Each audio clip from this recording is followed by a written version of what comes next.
topic, Where's right? Like there Megan? was, where's Megan? Everybody wanted to know. Basically, you're a spinster. Why did I bother? If I had known you were that old, I wouldn't even have said anything.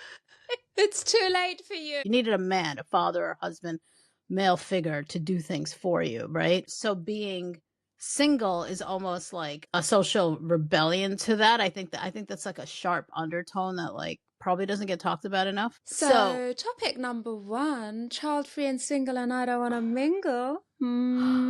It's wonderful. So good morning. Good morning. Good morning to you. You're very bright, and yeah, see, the song goes with all the sun that's in your face. It's creating interesting patterns. What episode are we on here? I'm like losing count of I think episodes. we're on 15, babe. It is 15, isn't it? It is. Welcome 15. to episode 15 of Cuntiosity. I'm Tia, and I'm Reshma. What are we going to talk about today, babe? I think we know, don't we? Yeah. You know, I think something that like has been coming up a lot, and because it's also like I think it's coming up in like the news and then like things that are happening on social media is like this idea of being single and childless by choice. How, you know, how the perception child of free. Can I just butt in child and say free? child Yes. Yes. Why did I say childless? I meant to say that's child free. It's all good. That's the more used phrase, isn't it? Childless. Is it? Is that why? Is it seeped into my psyche? It's that, yeah. Well, child free and single by choice, right? And like how that moves us into choosing our chosen family versus one that we make with a partner and all of that stuff. And then how that sort of circle starts to narrow as you get older, and what, you know, how you navigate that part of life, and how it's way more common than people think. They talk about, you know, like especially for our generation, it's like, oh, they you know, there's all these perceptions around why women stay single or choose to be child free, but most of the perceptions are all wrong. So we're going to talk about that today. We're also going to talk about that boyfriend article that came out in Vogue by Shantae. I think that's how you name it. Shantae Joseph is having a boyfriend. Embarrassing now. Conclusion, yes, apparently. Yes. Yes. I mean, question, wasn't it always? And there's some other like viral moments that happen on social media around like, you know, choose better men, this whole idea of like picking better dudes. So we're gonna talk about all that today. Super fun. Episode 15. Let's get into it. Why did I do like a weird get radio it on. noise? That was my weird radio voice for the folks in the back. So topic number 1, child free and single, and I don't want to mingle. It's wonderful. So I posted a thread like a little while ago about it was my dog's 14th birthday, and some random person replied to me and was like, on my phone, texted me, happy birthday to your dog. And I'm like, I don't know who this is. Turns out it was some dude I went on a date with like many years ago at this point. Like how many years ago?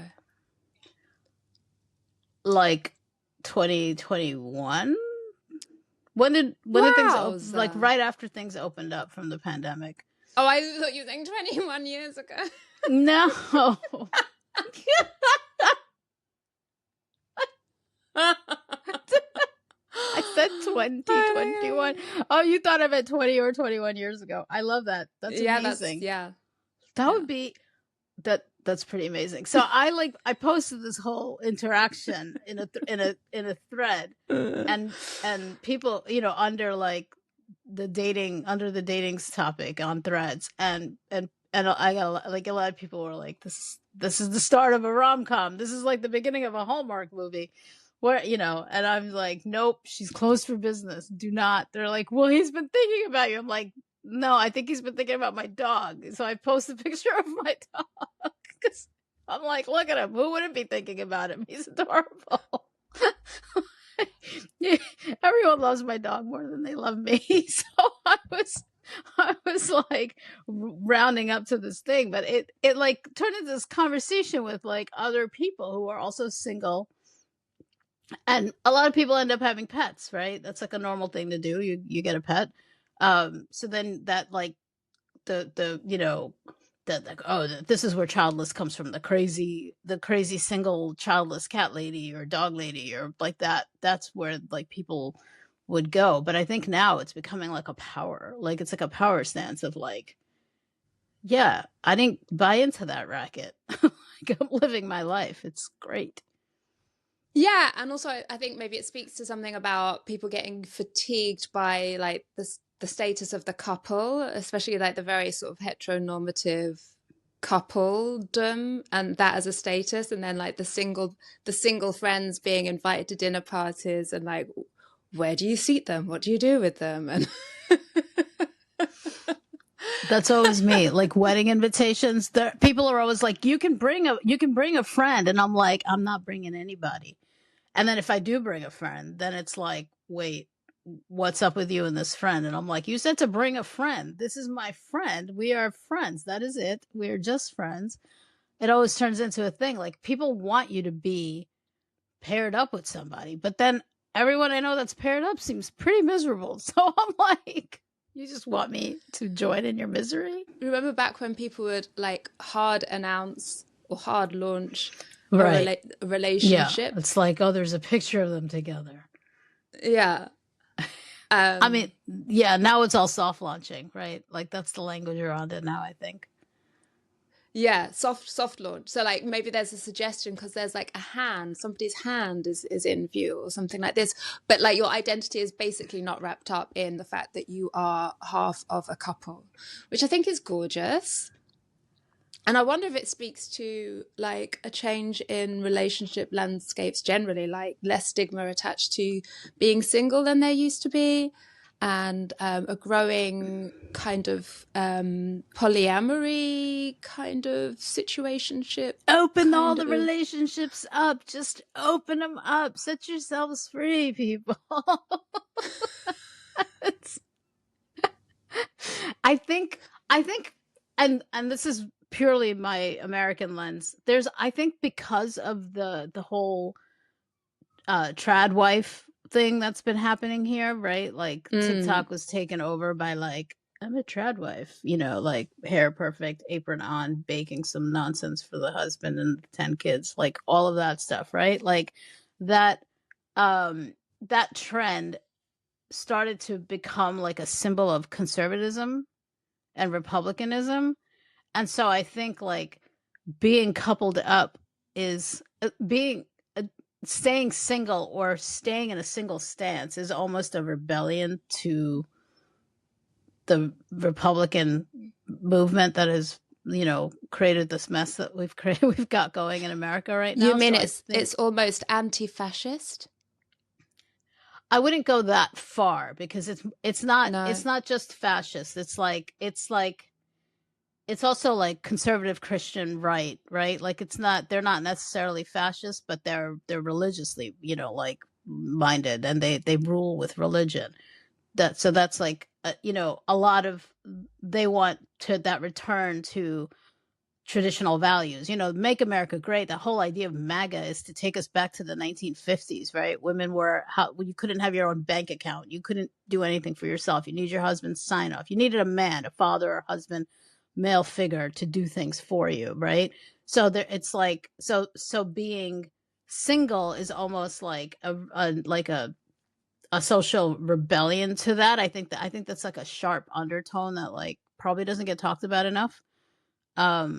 That's making this idea of being single like more elevated now. But I do notice it. Like I hear people talking less about their partners, or they do it in a very like hidden way when they do. Like I notice that like amongst work people, I notice it in different environments, and I'm like, and and it's a vague term too. It's like my partner, so it's like there's no gender giveaway, right? Which is fine. I'm cool with that. But the mind wanders and wanders, and then you're like, we can't help it. We're curious people who want to know about people. So I think there's this little bit of like a keep it closeted, keep my heterosexuality closeted layer going on. Like, yeah. So what you were saying, like having a girlfriend might be okay, but it's interesting times. But my main takeaway, this is not actually my main takeaway at all, but like, we're in fashion. We're in fashion. I love of course, that's how you take that away. I love it. We're finally in fashion. It's true. So for me, like I've always been the kind of person who, when I dated, like my friends would make fun of me because I would never introduce who I was dating to anyone in my actual circle of people I care about. And if I did, it was like completely random. And the joke would be, oh, is this, whatever nickname I'd given the guy, right? So like, is this Frenchie, or is this the vegan banker, or is this, like whatever. I would never tell people who they're like, well, tell me about him. What's his story? And I'm like, he's a this or he's a that. And that was it. Like I would never tell the name or get into any details. So, and like in the 90s, like guys would always be like, you date like a guy, because apparently that's a compliment. I don't know. That's like, what? I just date like I date. Like women can be this way too. Relax. So to me, what does that even mean? Like, you date like a guy, right? Like what? That like, I'm not. What's the opposite of woman? What's like the female equivalent of women? I say. Like, is there one? I don't. You're like just dating. Oh, you're a man eater. Is that what it is? A man eater? I have no idea, babe. I would hardly like. I would. I dated very freely, and it's like go. Date somebody, stick around for a little while. Oh, that's not working out. Keep it moving, right? Like I'm not. The few times that I did stay with people longer term, it was just like. It was kind of ridiculous. It was like, you're in this thing and it's not going anywhere, but you're just kind of like hanging on to it. But I always thought it was cringe to like talk about my boyfriend or have a boyfriend. Oh, I must just check what my boyfriend. I'll let you know. I just have to check with my. What I find like what is your long? I don't even know the answer to this question. I don't think I do either. What's the longest time you've been in a relationship? I mean, maybe like a year with the same person, but like miserably. Like almost begrudgingly. Like as opposed to 10 years with 10 different people. With like, well, I mean, I don't seem to make it past this, like, and this says something about me. I don't make it very far past like the 6-month mark when I'm dating someone. I get very like, go away. And it's, as the girlies on the internet say, choose better. Like I probably needed to choose better. And then I just got kind of used to like, I don't want anyone in my space. I don't want anyone like dictating my day. Like, I don't, I just want to deal with all of that. So it's just like nice to just not have to. It's kind of awesome. Yeah. What's the longest you were ever with someone? 5 or 6 years, several times. Like, like that was my kind of 5 years, 3 years, 6 years, 5 years, 3 years. Yeah, that and serial monogamist, I think is the term. That yeah. That's so. See, it's like I can't even imagine you as that woman. Huh. We barely know each other these days. I think when we don't know each other at all. Who are you? What are we even doing here? Oh, when we met, I was going through my year of promiscuity, as I label it. I know, but you did catch feelings for some dude. And I remember watching you in your catch feelings phase, and I was like, oh, we're different. We're different chicks. Because I don't even if I catch feelings, I do it very quietly. I don't like my friends would be like, you just don't like. I had one friend get very upset with me, so I'm always sharing all of my stuff. I'm like, I just don't talk about this stuff. Like, I don't know what you want me to tell you. You want to know who I'm sleeping with? Like, I don't know. That's not any of your business, really. Like, if you happen to meet them in a setting, like maybe I throw a party and they're there and you come. I remember I threw this party once and I invited like 3 ex-boyfriends. It was kind of funny. But like I do shit like that because I'm like, it's all good. So when I remember when I saw you catch feelings for some dude, I was like, it was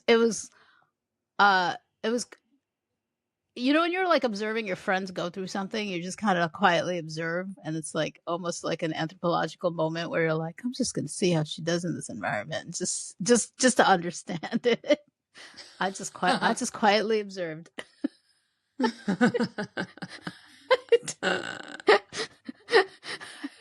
I was like, I'm just gonna sit back and watch this happen. Sit back and watch the train wreck. I mean, everyone's on their own train, and if you wreck it, it's your journey, and if you repair it and put it back on the track, it's your journey. But what about kids, babe? We are both child-free. We're both child-free. You know, I think I was always kind of freaked out by the idea of like gestation and delivery of a child. I was like, this is gonna kill. I'll die. I can't even imagine this. Like, just the thought of it was like, it's so peculiar and bizarre, and I can't. I think part of it is role modeling, right? Like, I don't know of a single couple that I can think of in my personal life where I'm like, that's a great couple, and that's like a solid role model to me of like couple goals, like couple goals, couples. I don't know. I have not seen that in my. I mean, I've seen it, but I don't have it. I didn't have it persistently or consistently in my life ever. And I'm like, why would I sign up for that kind of misery? And then if you have a kid, you are now locked into someone forever, potentially. So in my head, when I was younger, I was always kind of like, well, if I had a kid, I would just have a kid, and I wouldn't even tell the guy that I had a kid. I would just keep said kid to myself. And we, be like, put a backpack on, kid. Let's go. We're going to go learn from the world. And I would, kind of what I do with my dog. I would just vagabond around with my kid and homeschool the hell out of them.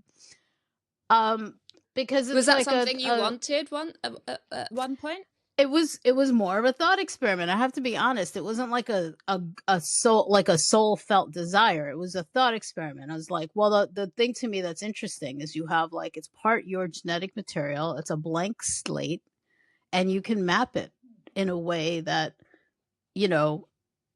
can lead it to excellence and greatness and being, or to like complete heinousness. How do you map this blank slate? And that, to me, it was like a case study to explore. It was like total thought experiment. I'm like, what would I do? How would I raise this kid? Like, so I thought of it from that lens, but I never actually was like, I need to go. Yeah. But I've worked with children a lot, and I've been around children a lot in my life. And I feel like I got to pull off some of my thought experimenting with other people's kids a little bit. But, and kids like me, they tend to, maybe it's, I think because probably I'm kid sized. I'm not a very big person. So I think like that also helps. Like, I do notice that.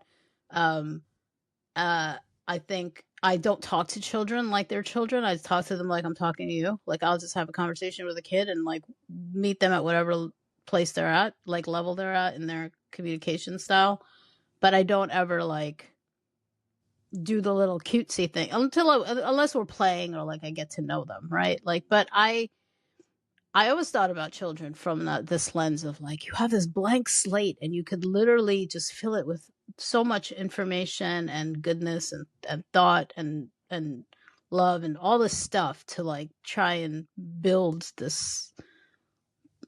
particular type of human. That's the extent to which I thought of having children. What about you? Like in my natural non-influence state, I believe that I'm a child-free spirit.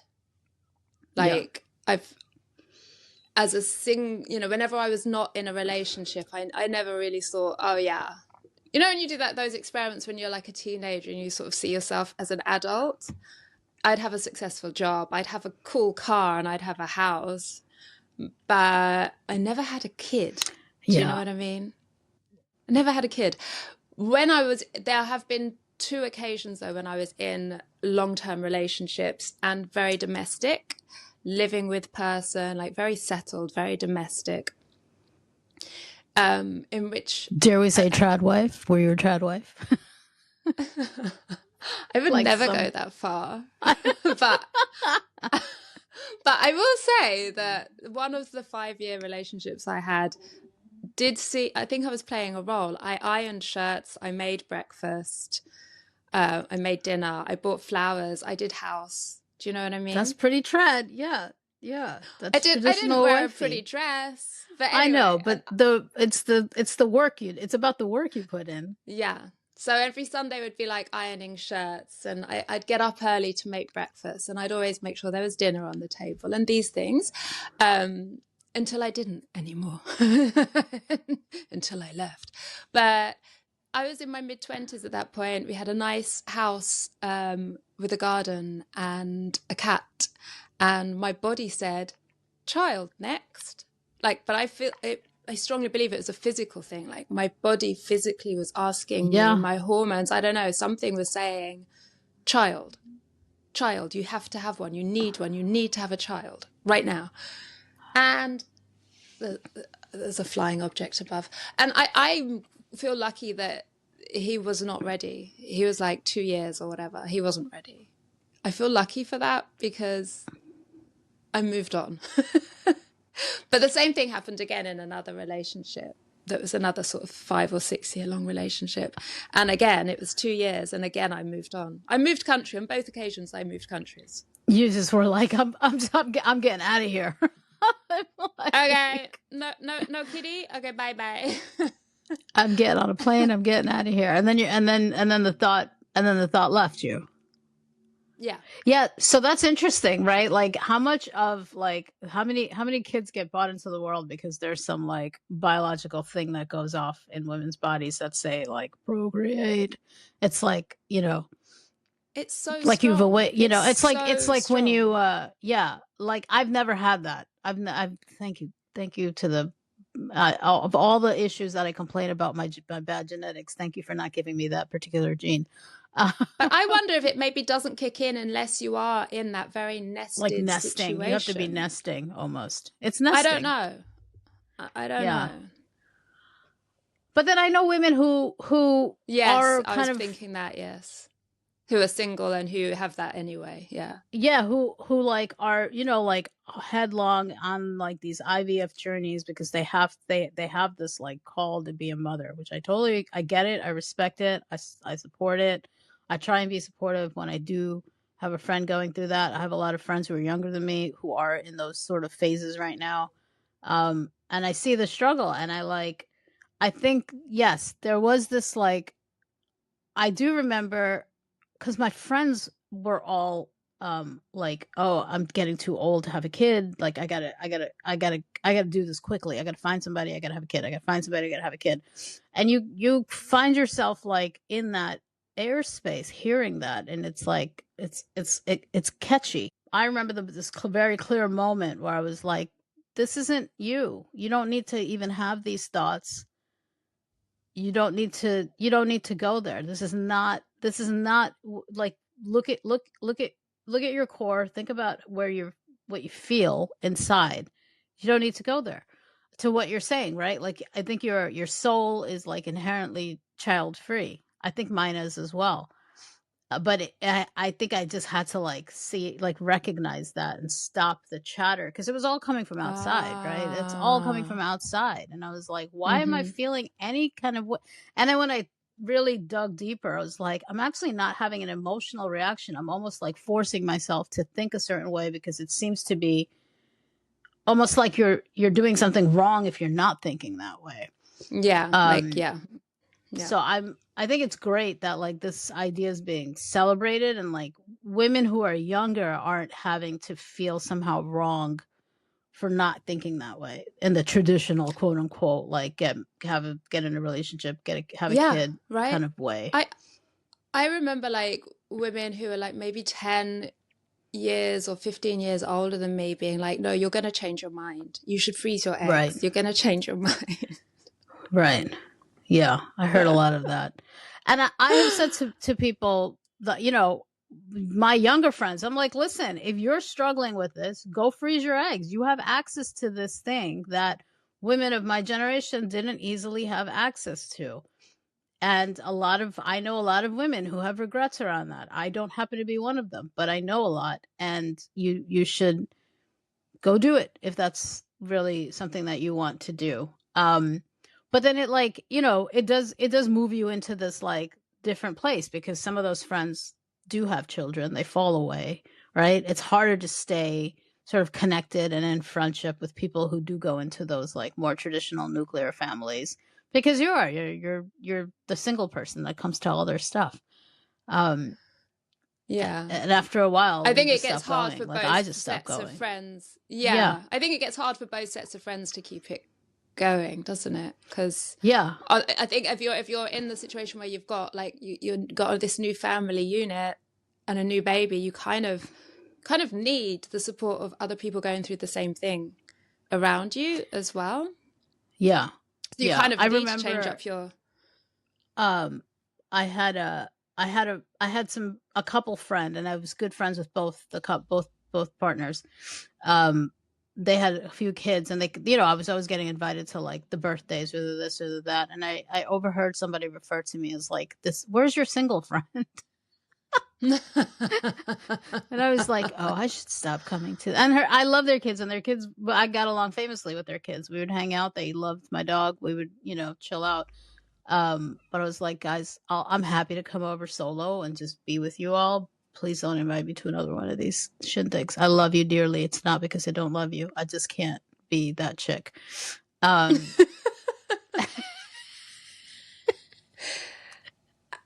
It's so interesting, isn't it? The way that her dad, the father of my friend, my girl, the mom in that scenario was older Greek guy, and he's like, Reshma, why don't you have you're such a beautiful girl, you should find you somebody, let's find somebody for her. And his daughter was like, he's naming people who are single, and his daughter is like delicately trying to be like, Dad, stop, because he's naming people who are like 10 years younger than me in their personal circle, and she knows this, and he doesn't, because he thought I was younger than I am. And then I told him how old I was, and he was like, oh my God, he's like, I'm sorry, I shouldn't have said anything. Like, you're a spinster. Why did I bother? If I had known you were that old, I wouldn't even have said anything. It's too late for you. He was horrified. I was like, oh my goodness. There is no hope left. This is going to a very strange place. I'm turning the egg timer. I love it. Over. Did you see, I sent you a thread that like had gone, so like on the same topic. Where's right? Megan? Like, where's Megan? Everybody wanted to know. Could you read the Do tweet? I have the thread? Yeah, I could read it. Hey, if you're a girl named Megan and you recently hurt your ankle badly in a Trader Joe's parking lot and required surgery, your mediocre at best ginger boyfriend is sitting at the bar next to me in Dallas International Airport talking mad shit about how you're not doing laundry while recovering from surgery. He's referred to you as bitch no less than 3 times, so do what you will with that. And the internet ran with that. And at no point did anyone think that it might be Meghan Markle. So some people did make that joke of like, I'm reading this and I'm like, because she's a ginger boyfriend and like ginger boyfriend. Like, and people were like, for half a second, I thought this thread was going to be about the Megs and the hairs, and it. But then there was Trader Joe's and like doing. But then it was, you know, Dallas International trade. Like... Yeah. It was obviously not. Once you know, people got very excited and then they were like, oh, wait. And then it just turned into this like army of women and probably some men in there who were like, we have to find Meghan. We have to warn her. Like, we got to get her out of this situation. And, you know, it was kind of cool because it like you know, Wendy's, the like burger chain Wendy's, she's a famous redhead, right? Their icon is like the girl Wendy's with the red hair. So that account is quite popular. It's got you know, it's a very, very followed account. Jumped in, was like, we do not claim this redhead. we're not responsible for this one. This is not us. So I just thought it was really crazy how like people started jumping in and trying to find her, and this idea of like no more mediocre men started to rise in this conversation, and they found Meghan. She somehow, this message got to the actual original woman and the original poster, and she had a chat on the side, so she did come back and update the rest of the because people were like, I need to know, did we find Meghan? Like, there's all these posters like, did we find her? Did y'all find her yet? Is Meghan and all these other Meghans are like posting because they're like, Meghan's for Meghan. It's turned into this like little movement. So wherever she is, I hope that she got the message of no more mediocre men and has left that man and has joined the rather en vogue single life again. I love the solidarity of that moment. It's so beautiful, right? Like you watch it unfold and you just reading comment after comment. It's just such a beautiful thing. Like everyone was there's so much energy behind it. You couldn't miss it when it was coming across with all the other stuff going on and not having solidarity around in the States. It was so cool. So I was like, good on you, internet. Good job, people. Good job. Should we do one of our 36 questions? This one jumped out.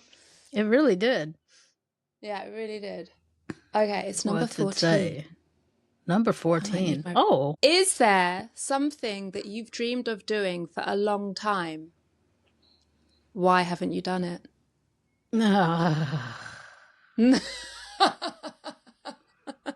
I'm tired already. I mean, is there something? There's so many things. All of the things. I've dreamed of doing all of the things. Why haven't I done it? I mean, yeah, right. Finishing my novel, or getting on a stand-up stage, or I don't know, running a marathon, or writing anything of quality. Anything of quality? Anything like quality enough to get published or to like get bought. Actually finishing something so I could try and pitch it and sell it. Making children's animated shows. What are all the things I dream of? Starting a doggy rescue. Starting a vegan bakery. There's so many things. Okay. Why? I mean, if there are all of those things, that's probably why you haven't done them yet, because there are too many things. Ding, ding, ding, ding, ding. I have ideas. You know me. I have like every day I have an idea for like, it'd be cool. Like, either a story or a business or something. I'm a very big idea generator for stuff. But like some of the stuff I'm like, this would be cool for that person over there. This would be cool for that person over there. I think probably it's the writing part. And I think I've not done it until now because I've let other people get in my head about it. And I don't do it now because I'm just tired. I'm like lazy after work and after everything else. You are not lazy. And I know like that's an excuse. I know, but I get very like, oh, I can't stare at the computer anymore. That's understandable. That's yeah. That's your job taking. That's because you're very not lazy in your job. So it's hard to carve that time out. It is. It becomes harder to do, right? When you like need to, I fantasize about, well, what do I actually dream about? I dream about quitting my job and going and sitting somewhere quietly and writing down some of the stuff that I want to write down. Because once that energy moves out of me, I'll be able to go, okay, do you really want to start a, vegan dog food company? No, put that away. Move to something else. I can start moving through that, but I don't have the headspace or the energy to like just stop everything around me and focus that way. Mm-hmm. What about you? Me? Well, I think up until it would have been up until about 6 years ago. It would have been the acting because I gave up on it too soon. Like that's what I wanted to do when I was a teenager and younger. It's what I did do, and then I got scared, chickened out, and ran away from it. And there was always like a little bit of voice in the back, if I'd meet somebody who was an actor, I'd be like, oh, wow, oh, what if. So that's been done, but that wasn't the question. So yes. Answer. You're doing the thing you dream of doing. Is that that's the answer? No, it isn't, because there are still other things. There's always going to be other things. So one of the things I talk with my sister a lot about is trying to find more information about our father. And I really, I think I do dream about doing that, trying to get some ancestral answers, trying to like unravel his side of the family tree. What's stopping me is I think that it will be emotional. I don't really know how to do it. I feel like to do it properly it might be expensive because all of the records anyway would probably be in America, and then I just feel that there'll be lots of blocks because slavery. So yeah. No, I think a lot of that is more emotional block, just because we've talked about this a little bit too, right? Because I think like before you get to slavery, there's a whole lot of ancestor story, right? Before you get that far down the road. So like that comes to the forefront. It should probably go to the back a little bit because there's a whole lot of ancestry before you even get there. Sure. Unless that's the bit you really want to know about, which is a different conversation. But if it's the more upfront stuff, I think there's simpler ways. I want all of it. I know you want all of it, but I think you gotta, you have to parse it and go, okay, this is the first. I gotta let it come in pieces. But I do think that's a huge emotional block too, right? Like, and not block. But emotional. No, it's an emotional journey. And container. Like originally I was going to do like, it's like, yeah. And my sister, she's got 2 young kids. So like it's something we'd both like to do and we'd like to kind of do it together. But I think we'll both find it deeply emotional. And so it hasn't happened yet. It'll happen when it's meant to happen. Yeah. I hope. No, it will. And as I've said to you, you've got your friend here who's a pretty decent researcher, and I'm not that far from Philadelphia. Easy enough for me to go and look stuff up for you. So America's not the barrier. I think it's really what's in your heart, like the sort of needing to have a reaction to whatever comes up. Is it like you're gonna have to, and like that's gonna require some time and space, and like making that space is hard. It's hard in day-to-day life. Yeah. And also, like, it seems very massive to me, and my ADHD brain doesn't quite know how to break that down into, like, right, how to organize that. Like, it's just massive. Yeah. Well, it's so funny because like my ADHD brain knows exactly how to organize that. It's like it's so funny how like you can think about the same thing with the same sort of chaotic brain, but you come to it completely differently. But I think like also what you do for a living requires like a lot of emotional payment. So like to then have a project that you want to do that also is going to require a lot of emotional payment is like that's a tough challenge to give oneself. Well, the sun's gone out of your face, so that's nice. Yes, it has. It has. we made it to the sun going out of your face, and another lovely conversation on episode 15 of Cuntiosity. Cuntiosity. We did it. See you next time. See you next. See what I did there? Time. Indeed. We post every 2 weeks on Tuesday, and you can find us wherever you get your podcasts. Follow us on social media, and talk to us, and check out our Instagram for any links. Our, what do we call them? Cunty linkus. Our links are all on our social media, and we'll be back in a couple of weeks with more Cuntiosity. Stay cunty. Bye-bye.